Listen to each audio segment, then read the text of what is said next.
Oxalis Apothecary Wildflower Clay Mask. Again, as I said before, I have pretty oily, kind of oily, it's like combination. However, my combination is like very slick in my T-zone. And so sometimes I kind of just say that I'm oily. Hello everyone. How's everyone doing today?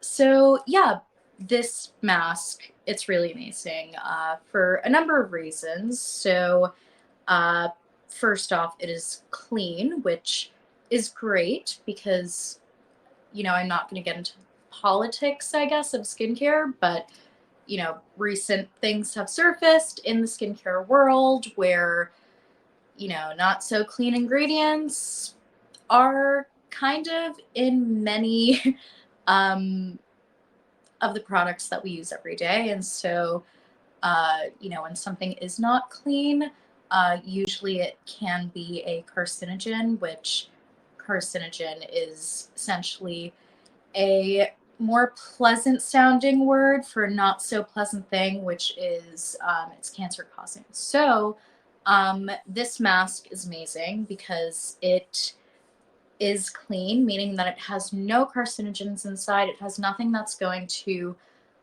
damage my skin or damage my overall health, which it's all I could ever hope for when I'm slathering something on my face. So that's that. Clean.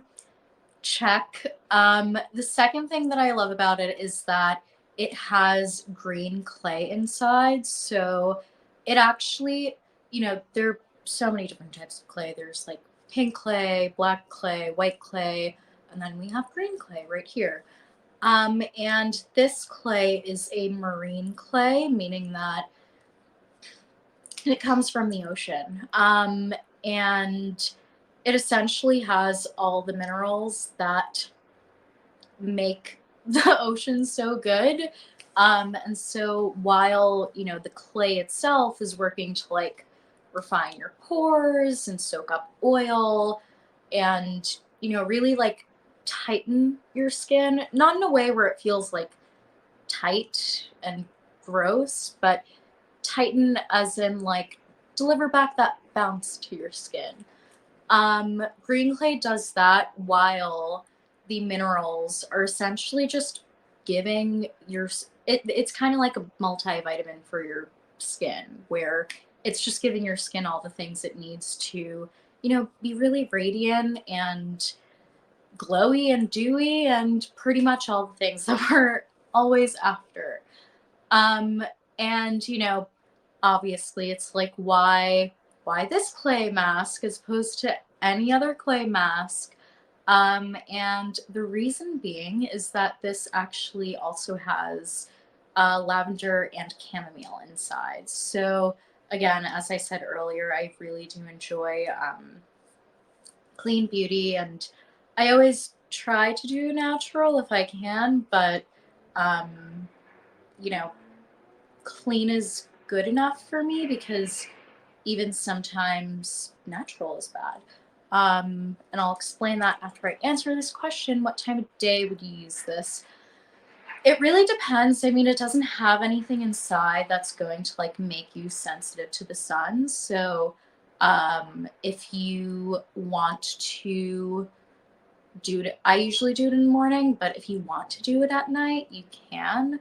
I just like doing it in the morning because it gives me that like nice, not so greasy, dewy finish so that I can carry that on in my day as opposed to like using a clay mask at night. Although you can, no one's stopping you. I like to really like moisturize my skin heavily, and I find it like kind of counterproductive to dry my skin with clay mask at night and then like add all of these thick creams, if that makes sense. Um, that's essentially that. But you can, however, use it either time. No one's stopping. Like it doesn't have retinol inside, and so it's like, oh, you cannot use this in the morning. You could definitely use it either or. And Also important to note, I would stick to using this 2 to 3 times a week per week, like max, because, um, although obviously you're like, I want to get all the oil off of my face so that I don't break out, right? Technically, you want to take all that excess oil off. However, if you do use this mask every day, it's not just going to take the excess off, it's going to start to take the good oils off, which is your lipid barrier.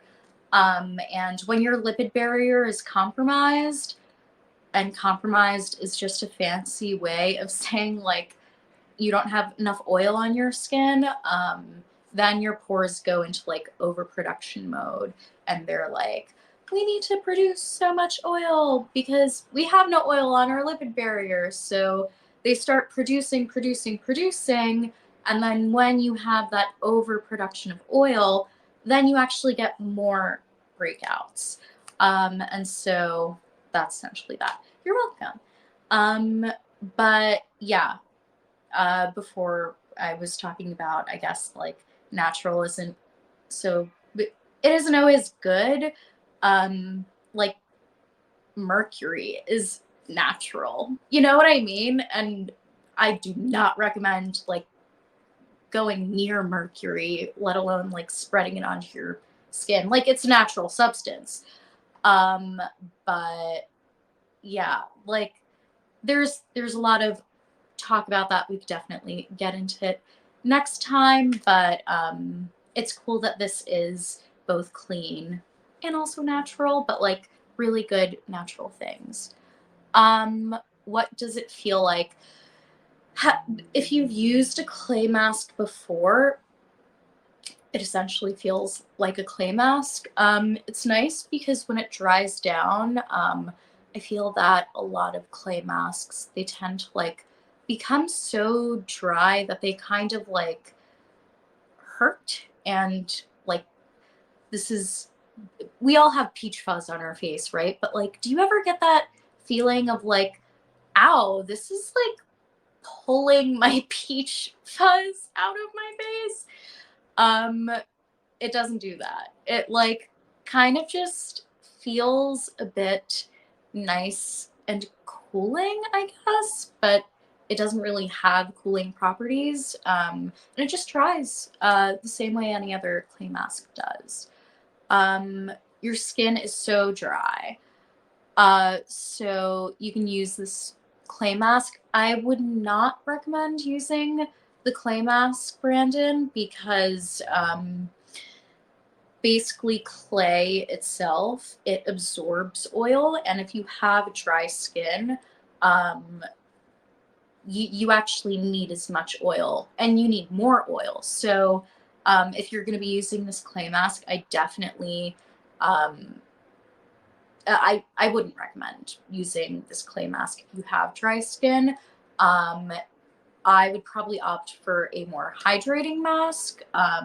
I don't have an exact product to show you. However, I would look for masks that have lots of glycerin inside, a lot of squalene, and also kind of just like putting a lot of moisturizer on at night is good as well. But I would definitely recommend looking for more hydrating and moisturizing masks as opposed to clay masks because, yeah, you need more oil and that's totally fine. So, yeah, that's essentially that. What I was going to say is that this mask is great because it also has lavender and chamomile inside, which are both essentially natural ingredients that like calm your skin. I mean, lavender and chamomile both are extremely calming, and so while the clay is drying impurities out of your skin, the lavender and chamomile are actually, going around all those breakouts and just diminishing all the redness. So, yeah, it's great, and I use it pretty much whenever I just am like, my skin needs help. So that's that. But moving on, I'm going to be talking about the revised